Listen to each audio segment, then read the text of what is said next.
Hello friends, ഇന്നത്തെ എപ്പിസോഡിൽ പാർവതി അരവിന്ദനെ വിളിച്ച് മുന്നറിയിപ്പ് നൽകിയത് മറ്റൊരു ഫോണിൽ നിന്ന് വിനയനും പ്രഭാവതിയും കേൾക്കാനിടയാകുന്നു. വിനയൻ ഇതിനെക്കുറിച്ച് പ്രഭാവതിയോട് സംസാരിച്ചു. എങ്ങനെയാണമ്മേ അരവിന്ദന് അപകടം സംഭവിക്കാൻ പോകുന്നത് മനസ്സിലാക്കിയത്?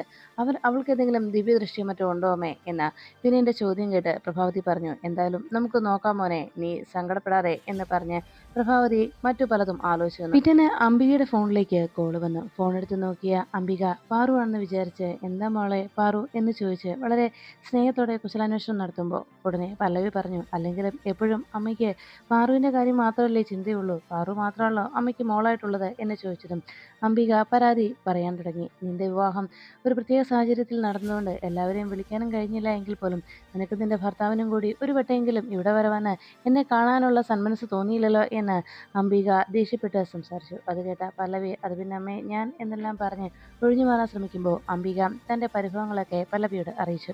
പല്ലവി പറഞ്ഞു, അമ്മേ ഞാനിപ്പോൾ വിളിച്ചത് മറ്റൊരു കാര്യത്തിനാണ്. എൻ്റെയും വിപിൻ സാറിൻ്റെയും എത്രയും വേഗം ശാന്തി മുഹൂർത്തം നടത്തണമെന്നാണ് ഇവിടെ അമ്മ പറഞ്ഞത്. അതുകൊണ്ട് പ്രഭാവതി അമ്മ പറഞ്ഞനുസരിച്ചാണ് ഞാനിപ്പോൾ അമ്മയെ വിളിക്കുന്നത് എന്നറിയിച്ചു. അത് കേട്ട ഉടനെ അംബിക ചോദിച്ചു, അപ്പോൾ ഇതുവരെയായിട്ട് നിങ്ങളുടെ ശാന്തി മുഹൂർത്തം നടന്നില്ലേ മോളെ എന്ന അമ്മയുടെ ചോദ്യം കേട്ട് ഇല്ലമ്മേ, അതിനുള്ള സമയമായെന്നാ ഇപ്പോൾ പ്രഭാവതി അമ്മ പറഞ്ഞത്. അതിനുള്ള മുഹൂർത്തം എത്രയും വേഗം മുത്തച്ഛനെ കൊണ്ട് കുറിപ്പിച്ചിട്ട് അമ്മ എന്നെ വിളിച്ചു പറയണേ എന്ന് പല്ലവി അറിയിച്ചു. ശരി, അങ്ങനെ തന്നെ ചെയ്യാമെന്ന് പറഞ്ഞ് അംബിക ഫോൺ വെച്ചതും അംബികയ്ക്കാകെ സംശയമായി. ഇത്രയും നാളായിട്ടും ഇവർ ശാന്തി മുഹൂർത്തം നടന്നില്ലേ? സത്യത്തിൽ പല്ലവിയുടെ സ്വഭാവം അങ്ങനെ ആയതുകൊണ്ടായിരിക്കാം അവളുടെ ശാന്തി മുഹൂർത്തം ഇത്രയും വൈകിയത് എന്ന് അംബികയും ചിന്തിച്ചു. റിയ രഹസ്യമായി ഫോണിൽ സംസാരിക്കുന്നത് ഗാർഗി കാണാനിടയാകുന്നു. ഇവളിത് ആരോടായിരിക്കും സംസാരിക്കുന്നത് എന്ന് കുറച്ചു നേരം മറഞ്ഞെന്ന് ഗാർഗി ശ്രദ്ധിച്ചു. അതിനുശേഷം റിയയുടെ അരികിലേക്ക് ഗാർഗി ചെന്നതും റിയ പെട്ടെന്ന് ഫോൺ കോൾ കട്ട് ചെയ്യുന്നു. നിന്നോടായിരിക്കും ഇങ്ങോട്ട് വരാൻ പറഞ്ഞെന്ന് ഗാർഗിയോട് ദേഷ്യപ്പെടുന്ന റിയയോട് ചുട്ട മറുപടി തന്നെ ഗാർഗി നൽകി. ഇതെന്റെ വീടാണെന്നും ഇവിടെ എവിടെ വേണമെങ്കിലും എപ്പോൾ വേണമെങ്കിലും എനിക്ക് കയറി ചെല്ലാമെന്നും. അല്ല, ഇതൊക്കെ എന്നോട് ചോദിക്കാൻ നീ ആരാടി, നിനക്കെന്താ അവകാശം എന്ന് റിയയോട് ഗാർഗി അന്വേഷിച്ചു. ഗാർഗിയുടെ ചോദ്യം കേട്ട് റിയ പറഞ്ഞു, ഞാൻ ആരാണെന്ന് നിനക്ക് ഞാൻ താമസിയാതെ മനസ്സിലാക്കി തരാം, വെറുതെ എന്നോട് മെക്കിട്ട് കയറാൻ വരണ്ട നീ എന്ന് പറഞ്ഞതും റിയയോട് ഗാർഗി പറഞ്ഞു, അത് തന്നെ എനിക്കും പറയാനുള്ളത്. നിന്റെ ഈ ശൗര്യമൊന്നും എൻ്റെ നേരെ കാട്ടണ്ട. മര്യാദയ്ക്ക് നിന്നില്ല എങ്കിൽ നിന്നെ ഇവിടെ നിന്ന് താഴേക്ക് തള്ളിയിട്ട് കൊല്ലാനും ഞാൻ മടിക്കില്ല എന്ന് ഗാർഗി അറിയിച്ചു. അതിനുള്ള ധൈര്യം നിനക്കുണ്ടെങ്കിൽ ഒന്ന് കാണിച്ചു നീ എന്ന് റിയ പറയുമ്പോൾ ഗാർഗി പറഞ്ഞു, അതിനുള്ള ചങ്കൂറ്റമോ ധൈര്യമോ ഇല്ല എന്നൊന്നും നീ കരുതണ്ട. എനിക്കതിനുള്ള ധൈര്യമൊക്കെ തന്നെയുണ്ട്. പിന്നെ ഞാനിപ്പോൾ അങ്ങനെയൊന്നും പെരുമാറാതിരിക്കുന്നത് നീ എൻ്റെ ഭർത്താവിൻ്റെ ഗസ്റ്റായിട്ടൂടെ വന്നതുകൊണ്ട് മാത്രമാണ് എന്ന് റിയയോട് ഗാർഗി മര്യാദപൂർവ്വം സംസാരിച്ചു. അപ്പോഴേക്കും റിയ പറഞ്ഞു, ഓഹോ അത് ശരി, അങ്ങനെയാണോ? എന്നാൽ നിന്റെ ഭർത്താവിൻ്റെ ഗസ്റ്റായ എന്നോട് മര്യാദപൂർവ്വം സംസാരിക്കണമെന്ന് നിനക്കറിയാമല്ലോ, എന്നിട്ടാണോ നീ ഇങ്ങനെയെല്ലാം പെരുമാറുന്നത് എന്ന് ചോദിച്ചപ്പോൾ റിയയോട് ഗാർഗി പറഞ്ഞു, നീ മര്യാദകേട് ഇവിടെ കാണിച്ചാൽ നിന്നോട് എങ്ങനെ പ്രതികരിക്കണമെന്ന് ഞങ്ങൾക്കറിയാമെന്നും അറിയിച്ചതോടെ റിയയോട് മറ്റൊരു കാര്യം കൂടി ഗാർഗി അറിയിച്ചു. പാർവതിയുടെ നേരെ ഇനി നീ ഏതെങ്കിലും രീതിയിൽ പാർവതി ഉപദ്രവിക്കാനായി ശ്രമിച്ചാൽ പിന്നെ നിനക്ക് ഈ വീട്ടിൽ സ്ഥാനമുണ്ടാവില്ല എന്ന് റിയയെ ഗാർഗി ഉപദേശിച്ചു. ഇത് കേട്ട റിയ പറഞ്ഞത്, ഈ കുടുംബത്തുള്ള എല്ലാവരെയും ഏത് രീതിയിൽ കൈകാര്യം ചെയ്യണമെന്ന് എനിക്കറിയാമെന്നും തൽക്കാലം നീ എന്നെ അതിന് ഉപദേശിക്കാൻ വരണ്ട എന്ന് പറഞ്ഞ് റിയ അവിടെ നിന്ന് മടങ്ങി. റിയയുടെ സംസാരത്തിൽ നിന്ന് ഈ വീട്ടിലേക്ക് ഇനിയും പുതിയ എന്തൊക്കെയോ സംഭവങ്ങൾ നടക്കാൻ പോകുന്നുവെന്ന് ഗാർഗി തിരിച്ചറിഞ്ഞു. അപ്പോഴാണ് വിശാൽ കുറേ നേരമായിട്ടും പാർവതിയെ കാണാത്തതിൻ്റെ നിരാശയിൽ റൂമിലങ്ങ് നിൽക്കുമ്പോൾ പാർവതി അവിടേക്ക് എത്തിയത്. പാർവതിയെ കണ്ടതും വിശാൽ ചോദിച്ചു, എടോ തന്നെ ഒന്ന് കാണണമെങ്കിൽ നേരം നോക്കിയിരിക്കേണ്ട അവസ്ഥയിലായല്ലോ, താൻ എന്ത് ജോലിയായി ചെയ്തുകൊണ്ടിരിക്കുന്നത് എന്ന് ചോദിച്ചതും ഞാൻ പറഞ്ഞതിൽ എന്താ സത്യമില്ലാതെ ഉണ്ടോ എന്ന് വിശാൽ പാർവതിയോട് ചോദിച്ചതും പാർവതി പറഞ്ഞു, അതാണോ സാർ, ഞാൻ ഓരോ ജോലികളുമായിട്ട് ഇങ്ങനെ നടക്കുകയായിരുന്നില്ലേ എന്ന് ചോദിച്ചതും വിശാൽ പറഞ്ഞു, അതെ, തനിക്കെപ്പോഴും തിരക്കാണല്ലോ, ജോലിയും തിരക്കും മാത്രമല്ലേ ഉള്ളൂ, അതൊക്കെ കഴിഞ്ഞാലല്ലേ താൻ എൻ്റെ മുഖം ഓർമ്മിക്കുകയുള്ളൂ എന്ന് പാർവതിയോട് വിശാൽ പരിഭവത്തോടെ ചോദിക്കുന്നു. വിശാലിൻ്റെ പരിഭവം കണ്ടതോടെ പാർവതി പറഞ്ഞു, വിശാൽ സാർ, എനിക്ക് എത്ര വലിയ തിരക്കുണ്ടെങ്കിലും എത്ര വലിയ ജോലി ഉണ്ടെങ്കിലും അപ്പോഴൊക്കെ ഏത് സമയത്തും സദാനേരവും എൻ്റെ മനസ്സിൽ എൻ്റെ ഈ വിശാൽ സാറിൻ്റെ മുഖം മാത്രമല്ലേ ഉണ്ടാവുകയുള്ളൂ എന്ന് പറഞ്ഞ് വിശാലിൻ്റെ കവിളത്ത് പാർവതി ഒരു ഉമ്മ കൊടുത്തു. അതോടെ വിശാലിൻ്റെ പരിഭവമെല്ലാം മാറുന്നു. പുഞ്ചിരിച്ച് നിൽക്കുന്ന വിശാലിനോട് വീണ്ടും പാർവതി പറഞ്ഞു, സാർ, ഞാനിപ്പോൾ വന്നത് സാറിൻ്റെ ഒരു ഹെൽപ്പ് എനിക്ക് വേണം. അത് കേട്ടതും വിശാൽ ചോദിച്ചു, ഹെൽപ്പോ? എന്ത് ഹെൽപ്പാണ് വേണ്ടത് എന്ന് വിശാൽ അന്വേഷിച്ചതും പാർവതി പറഞ്ഞു, വിശാൽ സാർ, റിയ ആരെയോ ഫോണിൽ വിളിക്കുന്നുണ്ട്, രഹസ്യമായി പലരോടും അവൾ സംസാരിക്കുന്നുണ്ട്, അത് ആരോടാണെന്ന് അറിയണം സാർ എന്നറിയിച്ചു. അത് കേട്ടതോടെ വിശാൽ പറഞ്ഞു, പാർവതി, അതൊക്കെ ശരിയായ കാര്യമാണോ? ഇവിടെ റിയ വന്നിരിക്കുന്നത് വിനയുടെ ഗേൾ ഫ്രണ്ടായിട്ടാണ്. അതുമാത്രമല്ല റിയ ആരോട് സംസാരിക്കുന്നതെന്ന് നമ്മൾ കണ്ടെത്തുന്നതിൻ്റെ കാര്യം എന്താണ്? അത് ശരിയായ കാര്യമാണെന്ന് എനിക്ക് തോന്നുന്നില്ല. അതുമാത്രമല്ല ഇത്തരം കാര്യങ്ങളൊന്നും എനിക്ക് വശവുമില്ല എന്ന് വിശാൽ അറിയിച്ചു. അപ്പോഴേക്കും പാർവതി പറഞ്ഞു, അതല്ല വിശാൽ സാർ. വിശാൽ സാറ് ഞാൻ പറഞ്ഞ് മനസ്സിലാക്കാത്തത് കൊണ്ടാണ്. വിനയും പ്രഭാവതി അമ്മയും കൂടി സംസാരിച്ച് നിൽക്കുന്ന സമയത്താണ് അവർ രണ്ടുപേരും കൂടി സംസാരിച്ചു കൊണ്ടിരിക്കുമ്പോഴാണ് കൃത്യമായി റിയ രഹസ്യമായി ആരോ ഫോണിൽ സംസാരിക്കുന്നത്. അങ്ങനെ റിയ മാറി നിന്ന് ഫോണിൽ സംസാരിച്ചു കൊണ്ടിരിക്കുമ്പോൾ അത് ആരാണെന്ന് നമ്മൾ കണ്ടെത്തണ്ടേ? അതാ ഞാൻ ചോദിച്ചത്. എന്തോ രഹസ്യം സംസാരിക്കുന്നത് പോലെയാണ് എനിക്ക് തോന്നുന്നത്. അങ്ങനെ നിരന്തരമായി റിയ ആരോടോ ഫോണിൽ സംസാരിക്കുന്നുവെന്ന് ഞങ്ങൾ മനസ്സിലാക്കിയതുകൊണ്ടാണ് ഇങ്ങനെയൊരു സഹായം വിശാൽ സാറിനോട് ഞാൻ ആവശ്യപ്പെടുന്നത് എന്നറിയിച്ചു. ഇനി നമുക്കെതിരെയോ അല്ലെങ്കിൽ വിനയനെതിരെയോ എന്തെങ്കിലും ഗൂഢാലോചനയാണോ റിയ നടത്തുന്നതെന്നും നമുക്കാർക്കും പരിചയമില്ലാത്ത ഒരു പെൺകുട്ടി അവൾ എന്താണ് ചെയ്യുന്നതെന്ന് നമ്മൾ മനസ്സിലാക്കണ്ടേ സാർ? ഈ കുടുംബത്തിന് ദോഷം വരുന്ന എന്തെങ്കിലും കാര്യമാണെങ്കിൽ അത് നമ്മൾ തിരിച്ചറിയണ്ടേ എന്നൊക്കെ പാർവതി ചോദിച്ചത് കേട്ട് വിശാലിന് കാര്യങ്ങൾ ബോധ്യമായി. വിശാൽ പറഞ്ഞു, ശരി, എന്നാൽ ഞാൻ അതിനെന്താ ചെയ്യേണ്ടത് പാർവതി പറ എന്നറിയിച്ചു.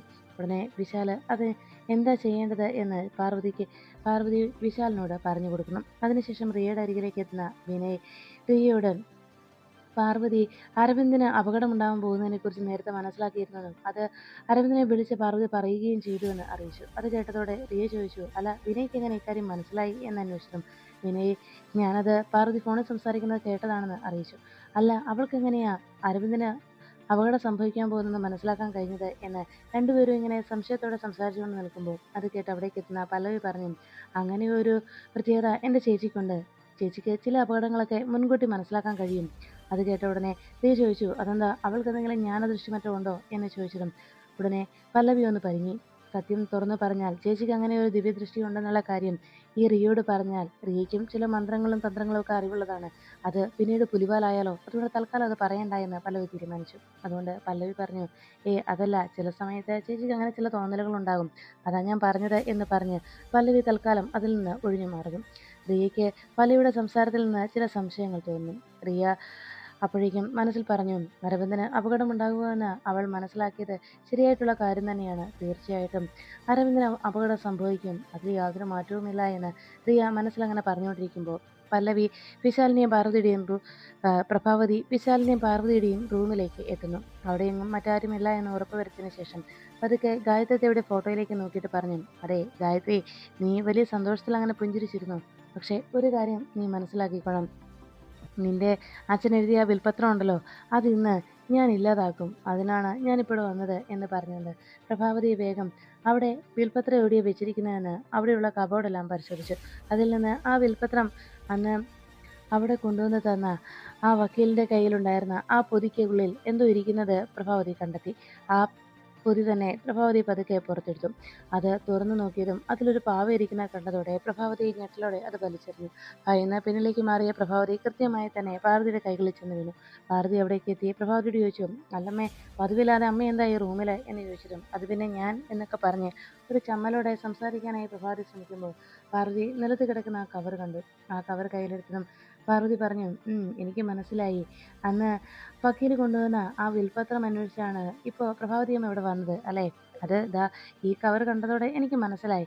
എന്തായാലും ആ വിൽപത്രം അന്വേഷിച്ച് വന്ന അമ്മയ്ക്ക് തൽക്കാലം അത് കിട്ടാൻ പോകുന്നില്ല. കാരണം അമ്മ ഇങ്ങനെയുള്ള അന്വേഷണവുമായി ഇവിടെ എത്തുമെന്ന് കൃത്യമായി എനിക്കറിയാമായിരുന്നു. അതുകൊണ്ട് തന്നെ ഞാനത് എടുത്ത് മാറ്റി വെച്ചു. ഇനി അമ്മയ്ക്കത് വേണമെന്നുണ്ടായിരുന്നെങ്കിൽ എന്നോട് പറഞ്ഞാൽ പോരായിരുന്നോ? ഞാനതിൻ്റെ 2 കോപ്പി എടുത്ത് തരുമായിരുന്നല്ലോ എന്ന് പറഞ്ഞതും പ്രഭാവതി ചോദിച്ചു, ഓഹോ അത് ശരി, അല്ല ആ വിൽപത്രത്തിൻ്റെ കോപ്പി എനിക്കെന്തിനാ എന്ന് ചോദിച്ചതും പ്രഭാവതിയോട് പാർവതി പറഞ്ഞു, അതെ, ഒരു കോപ്പി അമ്മയ്ക്ക് തലയിൽ വെച്ചുറങ്ങാനും മറ്റൊരു കോപ്പി അമ്മയുടെ സൽപുത്രനായ വിനയ് മോന് തലയിൽ വെച്ചുറങ്ങാനാണ് എന്ന് പറഞ്ഞതും പ്രഭാവതി പറഞ്ഞു, എടി നീ അങ്ങനെ അങ്ങ് ആള് കളിക്കൊന്നും വേണ്ട, നീ അങ്ങനെ വലിയ അഹങ്കാരത്തോടെ ഇങ്ങനെ സംസാരിക്കുകയും വേണ്ട.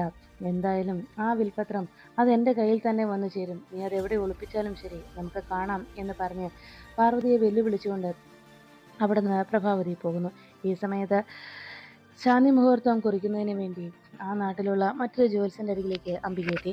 അംബിക അക്കാര്യം പറഞ്ഞതും അദ്ദേഹം ചോദിച്ചു, വീട്ടിൽ തന്നെ ഈ നാട്ടിലെ ജ്യോത്സ്യ പ്രമാണിമാരിൽ കൂടുതൽ അറിവുള്ള മുതിർന്ന ജ്യോത്സ്യനായ അത് അച്ഛൻ തിരുമേനി തന്നെ ഉള്ളപ്പോൾ പിന്നെ എന്തിനാണ് ഇവിടേക്ക് വന്നത് എന്ന് ചോദിച്ചതും അംബിക പറഞ്ഞു, ഞാനത് അച്ഛനോട് കുറേ തവണ പറഞ്ഞതാണ്. പക്ഷേ അച്ഛൻ പിന്നെയാട്ടെ എന്ന് പറഞ്ഞ് സമയം കളയുകയാണ്.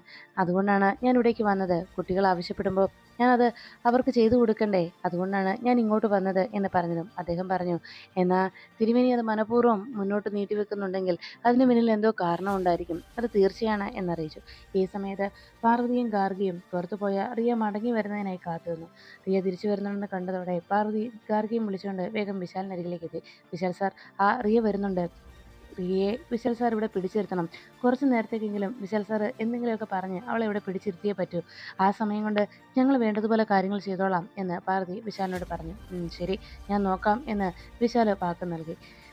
വിശാല് അവിടെ സെറ്റിയിൽ അങ്ങനെ ഇരിക്കുമ്പോൾ പാർവതിയും ഗാർഗിയും കൂടി അപ്പുറത്ത് പോയി മാറി നിന്നു. അപ്പോഴേക്കും റിയ ആകെ ചൂടെടുത്ത് എന്തൊരു ചൂടാ എന്ന് പറഞ്ഞ് അവിടെ ആ സെറ്റിയിൽ വന്നിരിക്കുമ്പോഴാണ് റിയയെ തന്നെ ഉറ്റുനോക്കിക്കൊണ്ട് വളരെ സന്തോഷത്തോടെ ഇരിക്കുന്ന വിശാലിനെ റിയ ശ്രദ്ധിച്ചത്.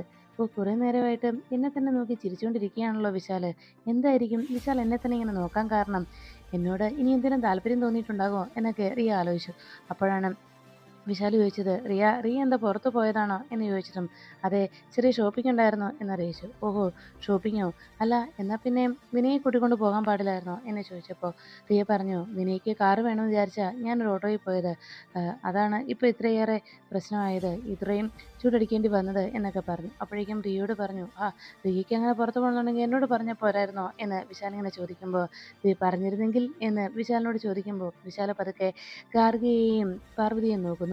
വിശാല് റിയയെ പാട്ടിലാക്കാനുള്ള ശ്രമം പോലെ അവിടെ നിന്ന് സംസാരിക്കുന്നതിനിടയിൽ വിശാലിന്റെ നോട്ടം കൃത്യമായി ഗാർഗി തിരിച്ചറിഞ്ഞു. പാർവതി ഗാർഗിയോട് പോയി എടുക്കാനായി അറിയിച്ചു. പാർവതി ഗാർഗിയെ പറഞ്ഞയച്ചിട്ട് അവിടെ എന്ത് സംഭവിക്കുന്നു അങ്ങനെ നോക്കി നിൽക്കുമ്പോൾ വിശാല് റിയയുടെ കണ്ണിലേക്ക് തന്നെ അങ്ങനെ നോക്കി വിശാലിൽ തന്നെ റിയയുടെ ശ്രദ്ധ കേന്ദ്രീകരിക്കാനായി വിശാൽ ശ്രമിച്ചുകൊണ്ടിരിക്കുമ്പോൾ റിയ വിശാലിന്റെ വലയിൽ വീണു. വിശാലിന്റെ കണ്ണിലേക്ക് തന്നെ അങ്ങനെ ഉറ്റുനോക്കി വിശാലിനെ നോക്കി പുഞ്ചിരിച്ചുകൊണ്ട് എല്ലാം മറന്നങ്ങനെ റിയ നോക്കിയിരിക്കുന്ന സമയത്ത് കൃത്യമായി അവിടേക്ക് എത്തിയ ഗാർഗി റിയയുടെ ബാഗിൽ നിന്ന് ആ മൊബൈൽ ഫോൺ കൈക്കലാക്കുന്നു. ആ മൊബൈൽ ഫോണും എടുത്തുകൊണ്ട് നേരെ പാർവതിയുടെ അരികിലേക്ക് ഗാർഗി എത്തി. അതോടെ അവരുടെ ആ ഒരു പരിശ്രമം വിജയിച്ചതിൻ്റെ സന്തോഷത്തിൽ ഗാർഗിയും പാർവതിയും കൂടി റിയയുടെ ഫോൺ പരിശോധിക്കാനായി ഒരുങ്ങുന്നു.